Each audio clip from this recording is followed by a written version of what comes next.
Welcome back to this episode on learning how to think. We'll start with a quote. Challenge what you believe because your beliefs are merely that which you do not challenge.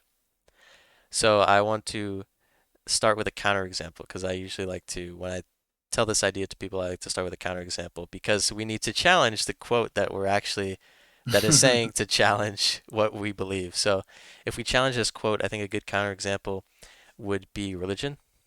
Some of the most religious people that I know, they're able to take criticisms and just other people's questions um, at face value without having to kind of use their beliefs in order to kind of form judgments.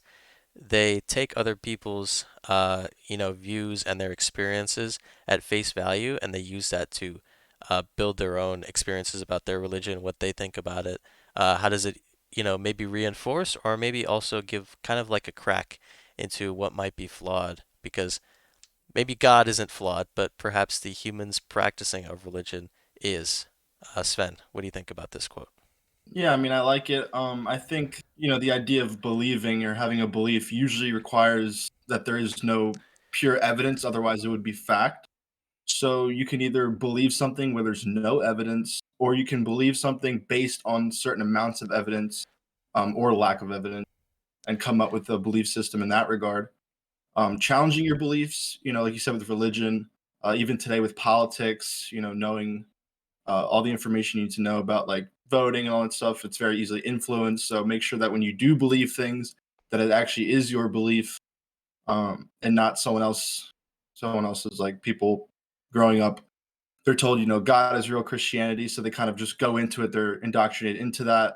Um, so usually, when you have religion, you have cultures that develop all around the world with those specific religions, just because people were taught as kids that that religion is the right one, and that's why people, will believe their religion, I think. But yeah. Yeah, and then we also need to, I guess in our life, we have to kind of establish lines of, you said, how much fact should we believe, how much facts should we get to kind of come to a conclusion about a certain belief, and we'll get to that later in the episode. Yeah. So I want to jump in. I think it's a good time to jump in on thinking on how to think. I took a little bit of wisdom from Jordan Peterson in Lex Friedman podcast, and some of the questions or one question that he asked in order for uh, us to kind of contemplate and think about the way we think is there was one question, what bugs you and you alone? So this is basically meaning like, what type of question do only you want the answer to? I mean, obviously this not might not be true in the whole 7 billion people, but kind of think of some question that you really want the answer to. And when you go into that mindset, you have to know that you don't know the answer. Because if you really knew the answer to, let's say, the trolley problem, right? Then, Mm. I don't think anybody does, but then you wouldn't even try to understand it. You would just say, "Oh, I know the answer." There's no humility, there's no mystery, and everything we believe kind of has some mystery behind it.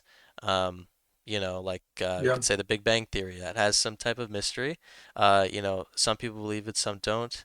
Uh, but just we need to keep that kind of conscious orientation of what we want to achieve in asking questions when we're trying to get an answer. So when we are, trying to get the answer to a specific question, we want to make sure that all the questions we ask in order to get that answer are very specific, they're down to earth, they're right to the point, and they're not trying to kind of get the fluff of people's opinions or um, you just want the facts. Sven, take it away. Yeah. Yeah, I mean, definitely. When you're looking for answers, there's a big problem that most people face, which is just that. They're not trying to look for what the uh kind of the subcategories of, for example, the Big Bang.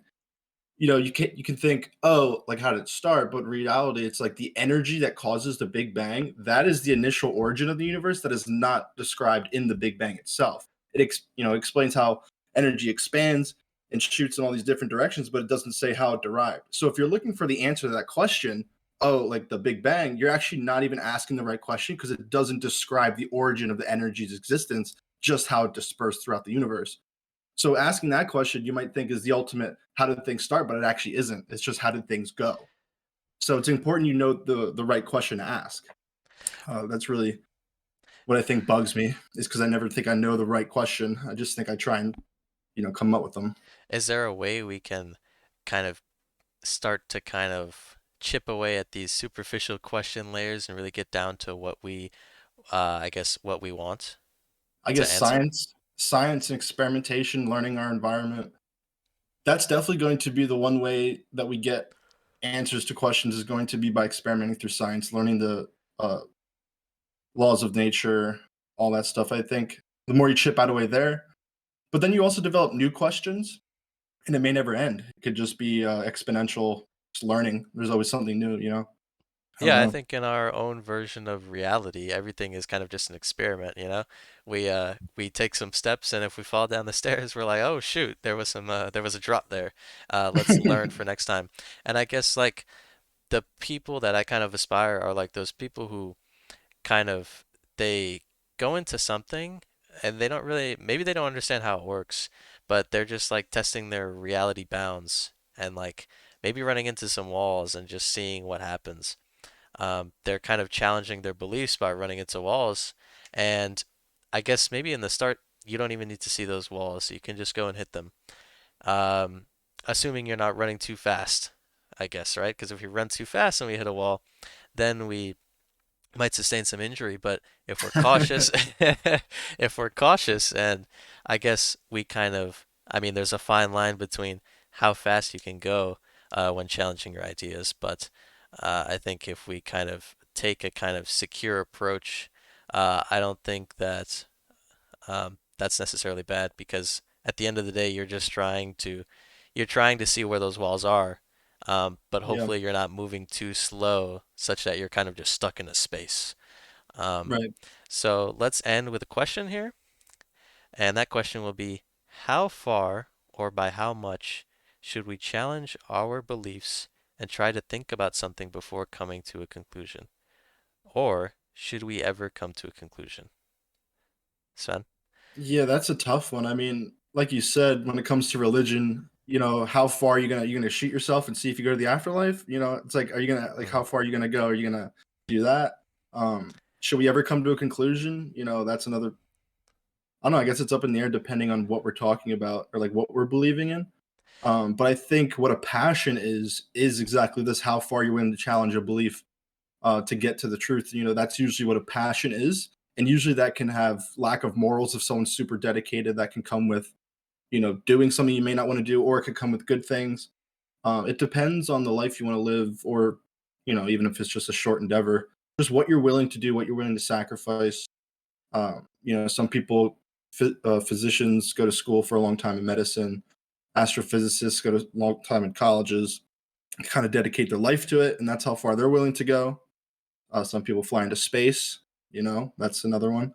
Yes. Um, I also want to say, like, what you said about, like, the negative side. I really want to pay attention to that for a moment.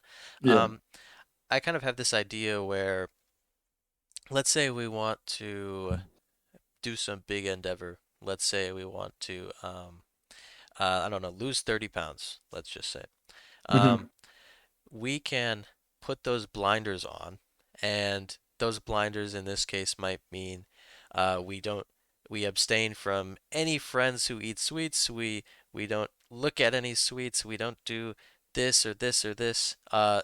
Kind of like in a harsh way, such that we put blinders on to perhaps the complexities of the world. And I Yeah. think that's a interesting sacrifice to look at, especially when we're trying to whether that's pursue career goals, relationship goals. I think in some way you have to have these type of blinders, which are like you kind of are going on this path. Like let's say if you wanted to go from one side of the country to another, you would take this road because you kind of understand that road and you understand like how it works. Um, Hmm. so that's a bit more natural to you. I guess On the second question, should we ever come to a conclusion? I don't know if I can really. I mean, I would hope that you would come to a conclusion about basic things, but perhaps there's another line we have to draw where it's like, oh, what conclusions should I come to in terms of religion or my fundamental Right. values or other things like these, because we can all say 2 + 2 is 4, I'd hope. Right. But then we get into more complicated issues like abortion and all these other things. Where do we draw lines is really the main, I guess, thing that divides people when maybe it shouldn't. Right. Or even considering if the conclusion is like what's going to happen when you do get to it. What if you don't like it? You know. Well, then you have to be willing to face the truth. And Right. Yeah. Right. the truth will set us free, won't it, Sven? It sure will. I think Sure that's a will. good point to end. I hope you enjoyed. See you in the next one. Don't forget how to think.